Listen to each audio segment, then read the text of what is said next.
Assalamualaikum students. I am your facilitator Mahwish Imran and I am going to talk about classroom management. Classroom management की बात करते हैं तो ये सिर्फ एक सिंगल एलिमेंट नहीं है, इसमें बहुत सारी चीज़ें इंक्लूडेड हैं. मैनेजमेंट एक अम्ब्रेला टर्म है जिसमें बहुत सारे एलिमेंट्स इंक्लूड हो जाते हैं. अगर हम मैनेजमेंट में देखें तो इसमें ना सिर्फ स्टूडेंट का डिसिप्लिन आता है बल्कि इसके साथ जो है वो हम ये देखते हैं कि एक एनवायरनमेंट क्लासरूम का कैसे है, क्या ये हेल्दी एनवायरनमेंट है या इसमें कोई प्रॉब्लम आ रहा है. And the third most important point is that कि इंट्रैक्शन कैसे हो रहा है स्टूडेंट्स और टीचर के दरमियान. क्या ये एक टीचर सेंटर्ड क्लासरूम है या क्या ये एक स्टूडेंट सेंटर्ड क्लासरूम है. So we will talk about first of all about the definition of this term. How would you define it. आप कैसे इसको डिफ़ाइन करते हैं, क्लासरूम मैनेजमेंट को आप किस तरीके से लेते हैं.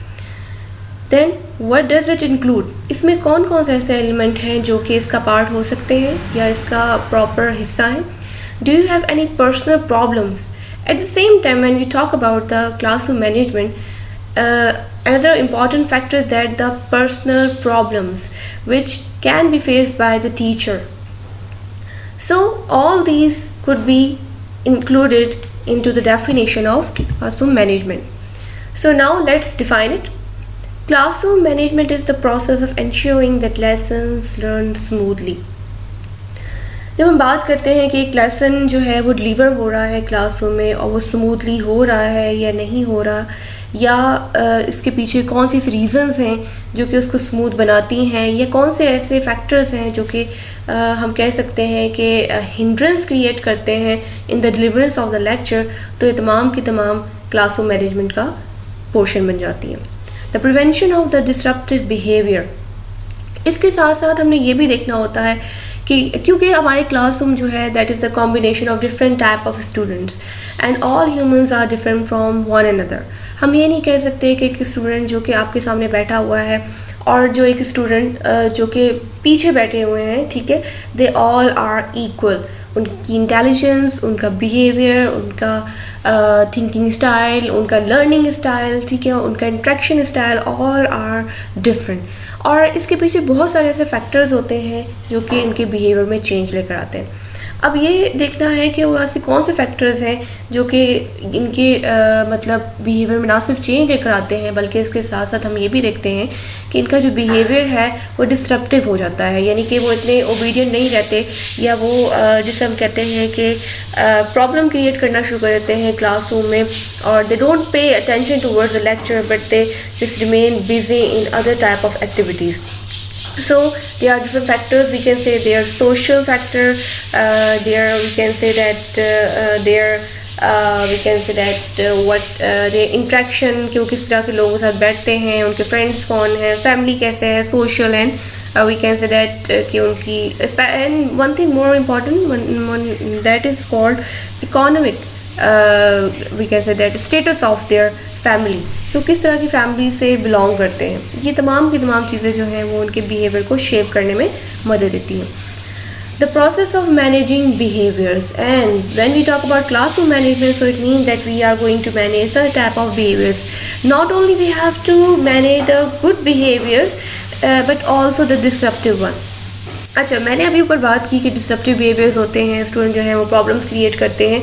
Then what about the good behaviour. ऐसे स्टूडेंट भी होते हैं जो कि बहुत ज़्यादा इंटेलिजेंट होते हैं, बहुत ज़्यादा किसी के इंटरेक्ट करते हैं क्लासरूम में और उनकी पूरी कोशिश होती है कि वो मतलब जो है वो पूरा आंसर दें.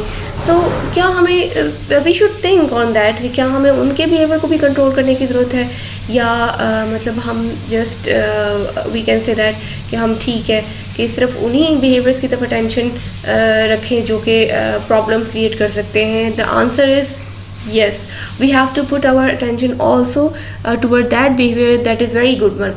बाज़ दफ़ा इस तरह होता है कि जो स्टूडेंट बहुत इंटेलिजेंट होते हैं वो ज़्यादा बोलते हैं, दे आर मोर टॉकेटिव, वो इंट्रैक्ट भी ज़्यादा करते हैं. इससे क्या होता है कि ऑल्दो दे ग्रो वो ग्रो करते हैं, वो अपना बिहेवियर शो कर रहे होते हैं that they are good students, but at the same time those students which are we can say somewhat shy, वो स्टूडेंट जो कि मीडियोकर टाइप के हैं या जो शाय हैं, ठीक है, वो क्या होता है कि वो बिल्कुल सप्रेस हो जाते हैं, दे डोंट पार्टिसिपेट, क्योंकि वो समझते हैं कि ठीक है दोज आर द स्टूडेंट्स, वही स्टूडेंट बोलेंगे and that is the duty of those student जो कि मतलब अच्छा बोलने वाले हैं, तो ये उन्हीं का काम है कि वो बोलें, पार्टिसिपेट करें, इंटरेक्ट करें, और देयर इज़ंट एनी ड्यूटी, और हमारी कोई ड्यूटी नहीं है, ठीक है, हम जो है वो चुप रहे। So there is a we can say that these all are included in the classroom management, कि हम ना सिर्फ डिस्ट्रप्टिव बिहेवियर्स को कंट्रोल करें बल्कि ऐसे बिहेवियर्स को भी कंट्रोल करें जो कि ज़्यादा एक्स्ट्रा ऑर्डनरी, जिसे हम कहें कि हमारे इंटेलिजेंट स्टूडेंट होते हैं और वो ज़्यादा हम कहते हैं कि वो इंट्रैक्ट करते हैं।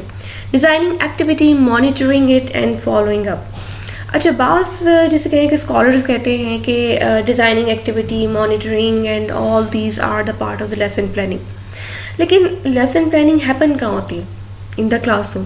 सो we can not deny this fact that कि क्लासरूम मैनेजमेंट में आपकी एक्टिविटीज़ कैसी हो रही हैं, क्या उसमें स्टूडेंट पार्टिसिपेट कर रहे हैं, क्या वो शाय हैं या क्या वो मतलब उसमें इन्वॉल्व हैं, अंडरस्टैंड उसको कितना कर रहे हैं, ठीक है, और इसके अलावा तमाम के तमाम स्टूडेंट उनको अंडरस्टैंड करें या जस्ट एक या दो स्टूडेंट को अंडरस्टैंड करें, ठीक है, ये तमाम की तमाम चीज़ें जो हैं वो क्लासरूम मैनेजमेंट का हिस्सा है। Both the tangible and intangible techniques we use to engage students and keep them engaged. एक और इम्पॉर्टेंट एलिमेंट ये है कि ना सिर्फ हमें फ़िज़िकल एक्टिविटीज़ करवानी चाहिए बल्कि मेंटल एक्टिविटीज़ की तरफ भी हमें जो है वो फोकस करना चाहिए। अब बात हो जाए मेंटल एक्टिविटीज़ ऐसी होंगी जिसमें हमने ब्रेनस्टॉर्मिंग करवानी होगी या हमने कोई ऐसे टास्क दे देने हैं जिसमें स्टूडेंट को ज़्यादा थिंक करना पड़े, ठीक है, और जिसमें वो सोचें और फिर कोई चीज़ क्रिएट करें, just like we can say that the creative story type कि हमें कोई एक टॉपिक दे देते हैं and then we ask them कि write down something on that. There is a key. Classroom management is more than just managing student behaviour, ठीक है, जैसे मैंने अभी ऊपर बताया है कि क्लास मैनेजमेंट में सिर्फ बिहेवियर कंट्रोल करना नहीं आता। It's important to remember that we need to look at our instruction first and foremost and the ways in which we engage our student. इसके साथ साथ हमारे लेसन प्लानिंग, हमारी एक्टिविटीज़, हमारे इंट्रैक्शन कैसे हो रहा है स्टूडेंट के साथ, ठीक है, ये भी बहुत इंपॉर्टेंट है, और उसके साथ ये कि स्टूडेंट आपको कैसा फीडबैक दे रहे हैं, क्या वो इंगेज हैं या क्या वो जो है वो प्रॉपर पार्टिसिपेट कर रहे हैं या नहीं कर रहे हैं, ठीक है, ये तमाम चीज़ें बहुत ज़्यादा इंपॉर्टेंट है क्लासरूम मैनेजमेंट में। Another important factor is that understanding why students are disruptive or we can say not engaged. हमने ऐसे बहुत सारे क्लासरूम देखे होंगे स्टूडेंट्स जिसमें बच्चे जो हैं वो बहुत चुप करके बैठे होते हैं, ठीक है, ना वो इंटरेक्ट कर रहे होते हैं, they are just good listener. And you know that there is a saying about mostly about we can say that Pakistani student that we are the good listeners, ठीक है। अच्छा, ये क्यों है, वाई? इसमें 2 से 3 फैक्टर्स हो जाते हैं। पहला फैक्टर तो ये है कि आपको चीज़ें समझ आ रही हैं, ठीक है, आप जो है वो बहुत ज़्यादा हम कहते हैं you are obedient type of student, और आप जो है वो चुप करके अपना लेक्चर जो है वो सुन रहे हैं टीचर का। ओके, इस तरह से जो करने वाले स्टूडेंट होते हैं वो 5 to 10% होते हैं मोस्टली, ठीक है। लेकिन जब हम बात करते हैं अदर फैक्टर्स की, देयर आर मोर फैक्टर्स। हमारे का स्टूडेंट चुप करके बैठा हुआ है क्लासरूम में, ठीक है, इट डजंट मीन कि वो सिर्फ ओबीडियंट है या उसको हर चीज़ समझ आ रही है, ठीक है, सो वो चुप करके बैठा हुआ है। So when your student is silent it mean that there is something behind that silence, so we should go and we should find out the reason behind that silence. So the very first reason is that the bored due to lack of challenge. ऐसा lecture होता है जो कि बहुत easy है, ठीक है, उसमें टीचर हर चीज़ बताया जा रहा है, ठीक है, और स्टूडेंट को चूँकि ऑलरेडी कुछ ना कुछ आइडिया है कि वो क्या चीज़ है, ठीक है, तो वो क्या होगा, वो बोर फील करना शुरू कर देगा, वो ये देखेगा ही नहीं, ठीक है, कि कोई चैलेंज आ रहा है, उसके लिए इंटरेस्ट ख़त्म हो जाएगा क्योंकि हर चीज़ उसके लिए already understandable. Lessons are irrelevant, this is a very important element.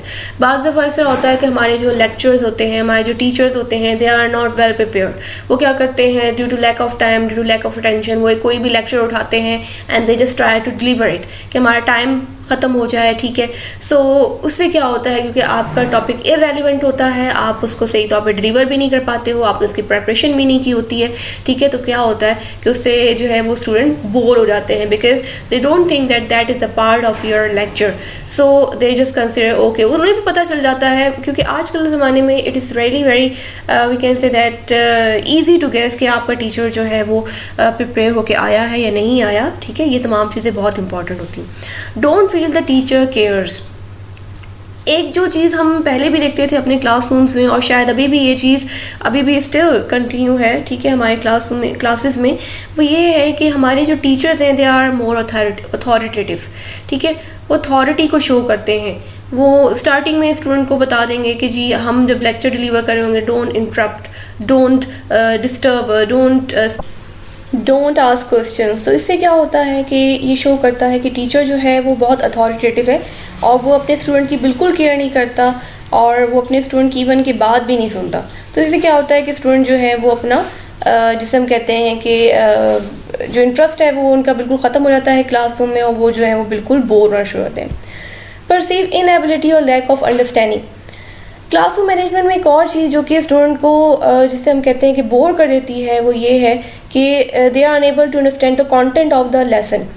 बाद में ऐसा होता है कि टीचर जब अपना एक लेसन प्लान डेवलप करता है तो उसका जो लेवल है, लेवल ऑफ डिलीवरी है, लेवल ऑफ वोकेबरी है और लेवल ऑफ कंटेंट है, ठीक है, वो इतना डिफ़िकल्ट होता है कि स्टूडेंट उसको अंडरस्टैंड नहीं कर पाते। तो इससे क्या होता है कि उनमें एक चीज़ पैदा होना शुरू होती है कि they start lose their interest in the lecture. And the next point, the last point is that need for power of control. It is seen कि हम लोग सारे human beings and we have this element कि हम चीज़ों को control करने की कोशिश करते हैं। हम ये चाहते हैं कि तमाम की तमाम चीज़ें जो हैं वो अकॉर्डिंग टू आवर डिज़ायर हों, ठीक है। अगर हम ये चाह रहे हैं कि पिन ड्रॉप साइलेंस हो तो क्लास में पिन ड्रॉप साइलेंस ही होना चाहिए। बट इससे क्या होता है कि एक जब आप इस तरह का एक एनवायरनमेंट क्रिएट करते हैं तो एक जिसे हम कहते हैं कि रिएक्शन आता है स्टूडेंट की तरफ से कि वो इंटरेस्ट लेना बिल्कुल बंद कर देता है इस तरह के लेक्चर्स में। उसे ये चीज़ पता होती है कि उसका टीचर उसको बोलने नहीं देगा, there isn't any liberty of speaking. तो वो क्या होता है कि वो बोर होना शुरू होता है, वो बिल्कुल साइलेंट हो जाता है।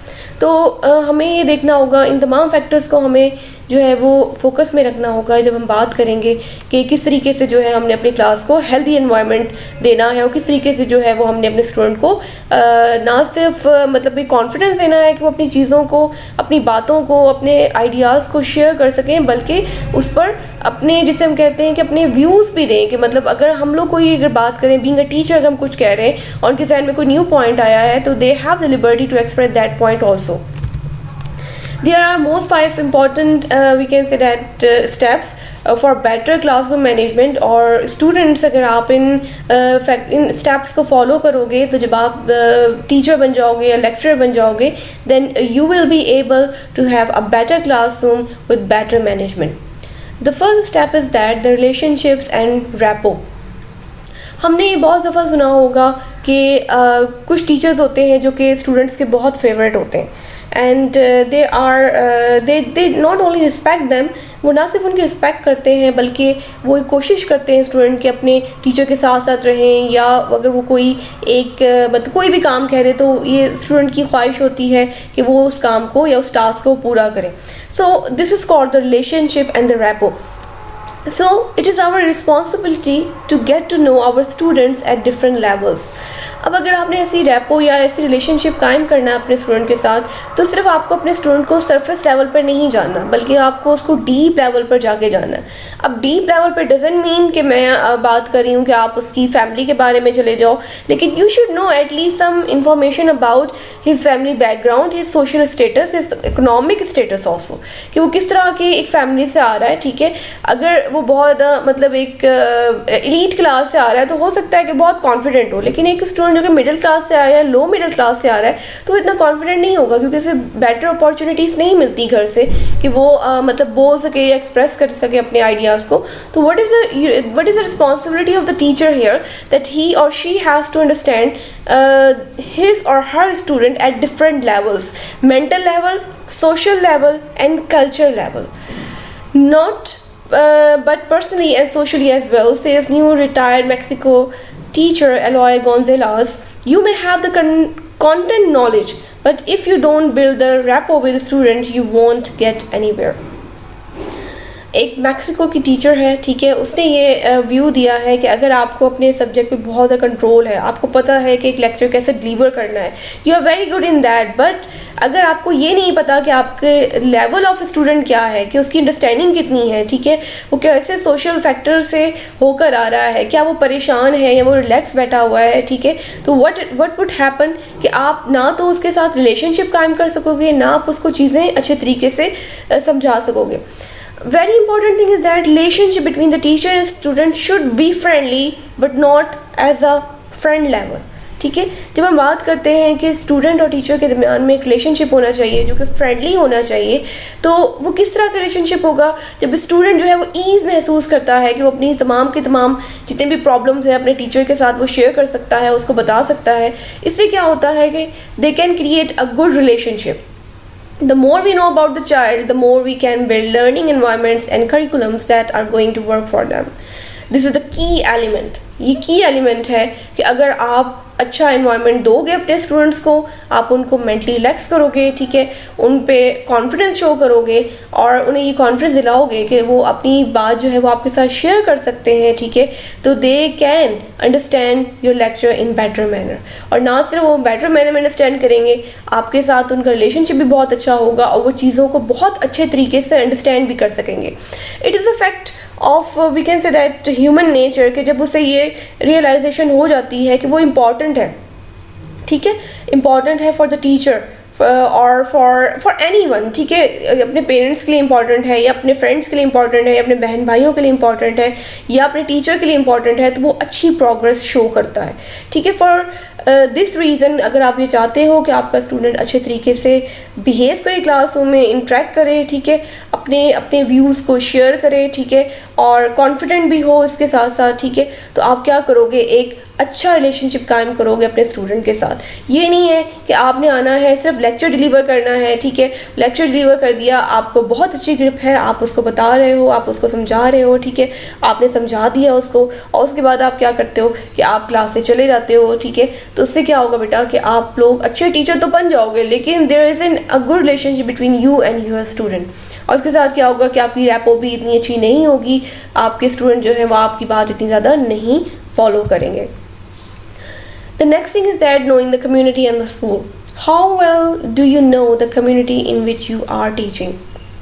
बहुत दफ़ा इस तरह होता है कि आप टीचिंग के लिए निकलते हो, ठीक है, आप प्रोफेशनल लेवल पे टीचर बनते हो और जब आप या प्रोफेशन के तौर पर जब आप टीचिंग को सिलेक्ट करते हो तो हो सकता है कि आप एक बिल्कुल न्यू एनवायरनमेंट में जाएं टीचिंग करने के लिए. हो सकता है आप किसी रूरल एरिया में चले जाओ, हो सकता है आप किसी अर्बन एरिया में चले जाओ, हो सकता है आप फॉरेन चले जाओ, ठीक है. So for better understanding of class और we can say for better management of the class it is important to know about the community in which you are teaching. अगर आप किसी गांव के एरिया में जाकर पढ़ा रहे हो, ठीक है, तो आपको पहले समझना होगा कि वो कम्युनिटी कैसी है, उनके बिलीव्स कैसे हैं, थॉट्स कैसे हैं. अब ये चीज़ क्यों इंपॉर्टेंट है, क्योंकि अगर आप कम्युनिटी को समझ जाते हो तो it means you have understood your student also, because your student is the part of that community. अगर आप उस कम्युनिटी को अंडरस्टैंड कर रहे हो तो आप अपने स्टूडेंट को भी अंडरस्टैंड कर रहे हो.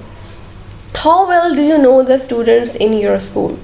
इसके साथ साथ आपको एक क्लास तो मिल गई है, आपको स्टूडेंट्स मिल गए हैं, ठीक है, तो आप कितना अच्छे तौर पे अपने स्टूडेंट्स को जानते हैं, आपका इंट्रैक्शन कितना अच्छा है, आप उनकी फीलिंग्स को, उनकी इमोशंस को, ठीक है, कितना अच्छा अंडरस्टैंड कर सकते हैं.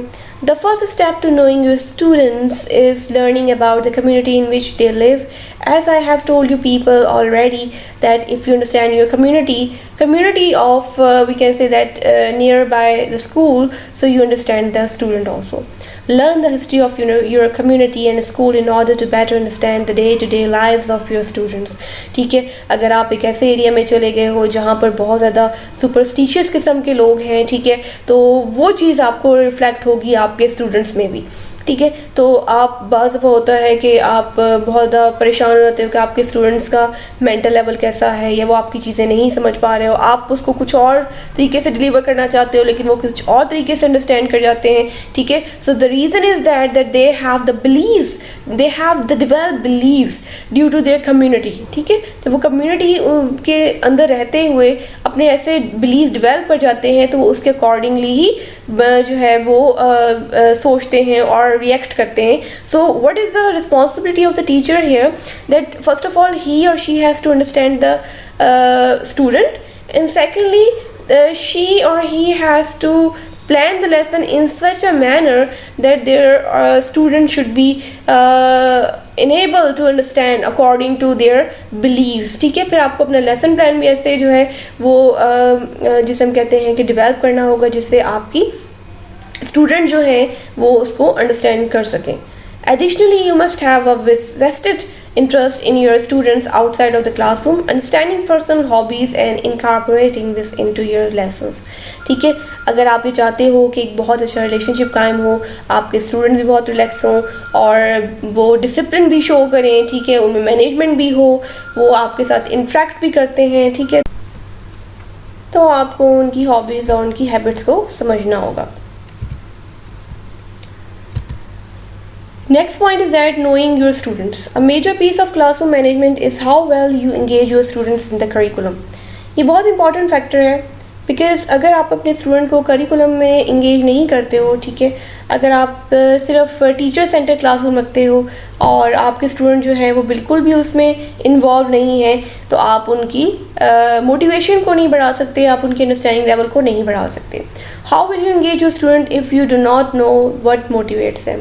अगर आप अपने स्टूडेंट्स को समझते ही नहीं, उनकी हैबिट्स को नहीं समझते, ठीक है, आपको पता ही नहीं है कि उनका लेवल क्या है, ठीक है, लेवल ऑफ अंडरस्टैंडिंग क्या है, तो बेटे आप उनको बीइंग अ टीचर मोटिवेट नहीं कर सकते. To motivate your student both intrinsically and extrinsically, you must know what makes them trick. ठीक है, आपको ये पता होना चाहिए कि ऐसे कौन सी चीज़ें हैं जो आपके स्टूडेंट को अट्रैक्ट करती हैं टूवर्ड्स द लेक्चर, तो आपको वो चीज़ें अपने लेसन प्लान में इंक्लूड करनी है. Step 2 is routines. Design a proactive plan with appropriate routines, procedures, celebrations, consequences and parental support. Be consistent and practice. अब आपने जब लेसन प्लान डेवलप करना है, ठीक है, तो आपने ये भी चीज़ें देखनी है कि आप प्रोएक्टिव रहें. प्रोएक्टिव मीन्स कि आप पहले से ही एक विजन डेवलप कर लें कि what would be the outcomes of my these lesson plans. So उसके लिए आप क्या होगा कि अगर आप बीइंग प्रोएक्टिव रहते हो तो यू कैन एंटिसिपेट आउटकम्स. आप आउटकम्स को जो है वो उसके बारे में आप पहले से एंटिसिपेट कर सकते हो. Spend decrease time energy trying to decide what to do. ठीक है, आपकी कम एनर्जी लगती है, ठीक है, क्लासरूम में जाके आपको पता होता है कि आप ऑलरेडी थिंक करके आए होते हो कि आज मैंने इस तरीके से जो है वो लेक्चर डिलीवर करना है. तो उससे क्या होगा कि आपको पहले से पता होता है चीज़ों का, तो आपका टाइम कम खर्च होता है. Create and explicitly teach as many routines and procedures as possible and ask yourself, will these routines and procedures be meaningful to your students. जब भी आप कोई भी चीज़ लेक्चर या कोई भी पॉइंट या कोई भी जिसे हम कहते हैं कि आइडिया आप स्टूडेंट्स को देते हैं, ठीक है, तो आपको ये पहले सोच लेना चाहिए कि क्या वो आपके स्टूडेंट्स के लिए अंडरस्टैंडेबल है या नहीं है. Mistake trying to control behaviour. ऐसा होता है कि जब हम अपने क्लासरूम में जाते हैं तो हम कोशिश करते हैं कि अपने स्टूडेंट्स के बिहेवियर को कंट्रोल करें. Did you know we all have a resistance principle that intrinsically tells us that when people say we should do something, it might not be in our best interest. जब हमें कहा जाता है, ठीक है, कि आपको ये करना चाहिए, ठीक है, तो इससे क्या होगा कि आगे से वो ये काम जो हमारे स्टूडेंट्स हैं वो ये काम नहीं करते. On the opposite end of the spectrum it's equally ineffective the teacher tries to be a best friend to children. और इसके ऑपोजिट क्या हो सकता है कि टीचर जो है बिल्कुल फ्रेंड बन जाए स्टूडेंट का, ठीक है, कि आप पढ़ना चाहते हैं या नहीं पढ़ना चाहते हैं, ठीक है. So we can see here the two poles, कि हम लोग देख सकते हैं कि एक जगह पर बहुत अथॉरिटेटिव है और दूसरी जगह पर वो बिल्कुल उसका फ्रेंड बन जाता है. So avoid these thing and try this seek first to influence then manage, पहले तो आप अपने स्टूडेंट पे इन्फ्लुएंस करें और फिर उनको मैनेज करें, ठीक है। Create and teach clear and explicit routines and procedures, routine wise आप उनको चीज़ों को जो है वो डिलीवर करें। Hold student accountable when boundaries are crossed, जब आपको लगे कि आपके स्टूडेंट जो है वो ज़्यादा शोर कर रहे हैं, अंडरस्टैंड नहीं कर रहे हैं, तो आप उनको स्टॉप करें। Repair relationships after the accountability, अगर आपको लगता है कि आपने स्टूडेंट को डांट दिया है या वो अंडरस्टैंड नहीं कर रहे चीज़ों को, तो आप अपने रिलेशनशिप को दोबारा डेवलप करें। Focus on catching children being good rather than on the mistakes they make, जब भी स्टूडेंट कोई भी अच्छा काम करे आप उसको प्रेज करें, ठीक है। इससे क्या होगा कि आपका रिलेशनशिप भी डेवलप होगा और स्टूडेंट भी कॉन्फिडेंट होगा, बानिस्बत इसके कि आप जो है वो जस्ट फोकस करें कि वो मिस्टेक करे और फिर वो उनकी मिस्टेक्स को बताते रहें। Step 3 is the room, create a physical classroom environment conducive to learning that includes appropriate lighting, music, aromas and seating। Classroom में अगर ऐसे आप लोग बैठे हुए हो, ठीक है, जो बहुत कंजस्टेड है, बहुत ज़्यादा स्टूडेंट्स हैं वहाँ पर, ठीक है, और अंडरस्टैंडिंग जो है वो नहीं हो रही, तो ऐसे क्लासरूम में मैनेजमेंट भी नहीं होगी, ठीक है। Work the room safe and inviting, ठीक है, आप में प्रॉपर डिस्टेंस होना चाहिए, प्रॉपर स्टूडेंट की तादाद होनी चाहिए, ठीक है, और इसके अलावा अप्रोप्रिएट लाइटिंग होना चाहिए। इक्विपमेंट्स आर वेरी इंपॉर्टेंट, कि अगर आपका वाइट बोर्ड या ब्लैक बोर्ड नहीं है तो इसके साथ क्या होगा कि अंडरस्टैंडिंग जो है वो स्टूडेंट की ज़्यादा अच्छी नहीं हो पाएगी। Step 4 is relevance and rigour, deliver brain compatible relevant lesson that not only reduce behavior problem but increase learning and achievements। आपके लेसन प्लान इतने अच्छे होने चाहिए कि स्टूडेंट जो है वो खुद ब खुद मोटिवेट हो, ठीक है। ऐसे बोरिंग लेक्चर्स अगर आप देते हैं, वही चीज़ जो कि आप 2 साल पहले पढ़ा रहे थे और आज भी वही चीज़ पढ़ा रहे हैं, तो हो सकता है कि उस टाइम के स्टूडेंट के लिए तो वो अच्छे हों, लेकिन अब क्योंकि there are different type of bent of mind due to media, due to electronic, we can say that mobile electronic things like mobiles, internet, तो हो सकता है कि वो चीज़ें स्टूडेंट में इतना अच्छी अंडरस्टैंडिंग डेवलप ना कर पाए और they start to lose the we can say that their attention towards the lecture। Did you know today's brain is different due to nutritional deficit, lack of play, changing family structures, increased stress and anxiety, brain compatible strategies। हमने अभी मैंने जैसे बात की, ठीक है, कि आजकल के जो स्टूडेंट्स हैं, जो आजकल के जो मतलब बच्चे हैं, ठीक है, उनका मेंटल लेवल डिफरेंट है जो कि पहले के लोग थे, क्योंकि बहुत सारे ऐसे फैक्टर्स हैं जो कि उनमें बढ़ गए हैं due to media, due to internet, ठीक है। और उससे क्या होता है कि बाद वो एंग्जाइटी का भी शिकार होते हैं और इसके अलावा मेंटल लेवल भी बहुत ज़्यादा उनका चेंज होता है। तो इससे क्या होता है कि मतलब we should first of all think on all these things. Differentiation, one size does not fit for all, this is very important one. अगर आप एक ऐसा लेसन डेवलप कर रहे हो जो कि आप थिंक करते हैं कि तमाम के तमाम स्टूडेंट्स को अंडरस्टैंड कर लेंगे, ठीक है, सो इट इज़ रॉन्ग, क्योंकि आपका जो क्लासरूम है it is a mixture of different type of minds, brains. तो आपको क्या करना होगा, different type of activities and strategies use करनी होंगी ताकि आपके स्टूडेंट जो है वो उसको बेटर तौर पर ले सकें। Adjusting the curriculum, teaching strategies in classroom environment to better meet the needs of all students. Think content, process and product, ठीक है, आपको कॉन्टेंट आपका अच्छा होना चाहिए, इसके अलावा प्रोसेस आपका अच्छा होना चाहिए। अगर आपका प्रोसेस और कंटेंट अच्छा है तो आपका प्रोडक्ट भी अच्छा होगा। इन अ डिफरेंशिएशन और we can say different type of classroom, student differences shape the curriculum. इस तरह नहीं है कि आप एक लेसन प्लान बना के लेकर आ गए हैं, ठीक है, तो वही का वही डिलीवर होगा। ये आपके स्टूडेंट हैं जो डिसाइड करते हैं कि कितना डिफरेंस आपके जो है वो डिलीवरी में, डिलीवरी ऑफ योर लेक्चर में आ जाता है, डिलीवरी ऑफ योर थिंकिंग में आता है, लेसन प्लान में आता है। Pre assessment is typical and frequent, जब भी आप जाएं तो पहले प्री असेसमेंट कर लें क्लासरूम की, ठीक है, कि वो कितना अंडरस्टैंड कर सकेंगे। Multiple options for students are offered, different type of activities there should be, ठीक है, ताकि वो डिफरेंट टाइप के मेंटल लेवल जो है वो उनको ट्रैक कर सकें। देयर इज़ वेरिएबल पेसिंग, ठीक है, उनमें डिफरेंट पेसिंग होगी, varied grading criteria are good, ठीक है, and individual efforts and growth are honoured. इसके साथ आपको ये भी देखना है कि तमाम के तमाम स्टूडेंट क्योंकि एक मेंटल लेवल के नहीं होते, तो ग्रेडिंग जो आपका we can say that criteria है वो भी according to the individual differences होना चाहिए। How do I get started, ठीक है.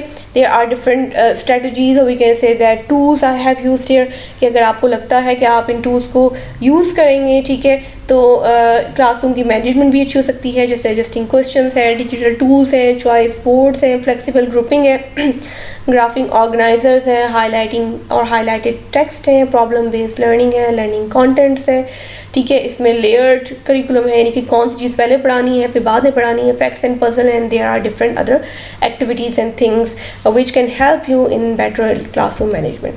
So step 5 is the last one, that is reinforcement, dealing with chronic behavior problems that are not alleviated by conventional classroom management practices. ठीक है, ऐसे behaviour होते हैं जो कि क्लासरूम में मैनेज नहीं हो पाते. ठीक है, अर्ली इंटरवेंशन, आप पहले से उनको जो है वो क्या करो कि आप उनको डिटेक्ट कर लो, सेलिब्रेट मिनिमल प्रोग्रेस और सक्सेस. ठीक है, तो आप क्या करोगे, उनकी छोटी छोटी मतलब सक्सेस को आप सेलिब्रेट करें. Adapt instruction, visual, multi sensory, short term activities, provide student choice. ठीक है, आप ऐसी एक्टिविटीज़ चूज़ करें जो कि स्टूडेंट सेंटर्ड हों, जो कि उनको ये कॉन्फिडेंस दिलाएं कि वो जो है वो उनको मतलब उनके लिए बेटर हो सकती हैं. ठीक है, मेक योर क्लासरूम प्रिडिक्टेबल. ठीक है, प्रिडिक्ट करके जाएं, ऐसी एक्टिविटीज़ रखें जो कि कंट्रोलेबल हो. Stay calm and seek help. ठीक है, अगर आपको लगता है कि आप नहीं मतलब उनको कंट्रोल कर पा रहे हैं तो आप क्या करें, एडमिनिस्ट्रेशन से, ठीक है, आप हेल्प लें, और डिफरेंट काउंसलर से. आजकल तो साइकोलॉजिकल काउंसलर्स भी होते हैं. ठीक है, तो आप उनसे हेल्प लें कि आप उनके कैसे जो है वो बिहेवियर्स को कंट्रोल कर सकते हैं. Remember, only 5% to 10% of your students are chronic behaviour problems, even though it seems like they take up 90% of your time. The last important point is that कि आपकी पूरे क्लास में सिर्फ 5 से 10% स्टूडेंट ऐसे होते हैं जो कि प्रॉब्लम क्रिएटर होते हैं, लेकिन ऐसा लगता है कि आपका पूरे का पूरा जैसे कि एनवायरनमेंट ही पूरा ख़राब हो जाता है. ठीक है, जब आप ऐसे स्टूडेंट को डील नहीं कर पाते हैं. ठीक है, तो आपने अगर क्लासरूम मैनेजमेंट को बेटर बनाना है तो you should first of all control them. ठीक है, control their behaviour. Control doesn't mean in the negative manner but in the positive manner, कि आप उनको इतना बिजी रखें उन एक्टिविटीज़ में, जैसे विजुअल एक्टिविटीज़ होगी, ब्रेनस्टॉर्मिंग हो गया. इससे क्या होगा कि आपके स्टूडेंट जो है वो मतलब मेस क्रिएट नहीं कर पाएंगे, and your classroom should be better. I hope so that this lecture is very interesting for you, और I can say that it would be beneficial for you. अगर आप इन चीज़ों पर, इन पॉइंट्स पर एक्ट करते हो, ठीक है, आप इनको फॉलो करते हो, ठीक है, तो you could be have better classroom with better management. Thank you and अल्लाह हाफिज़.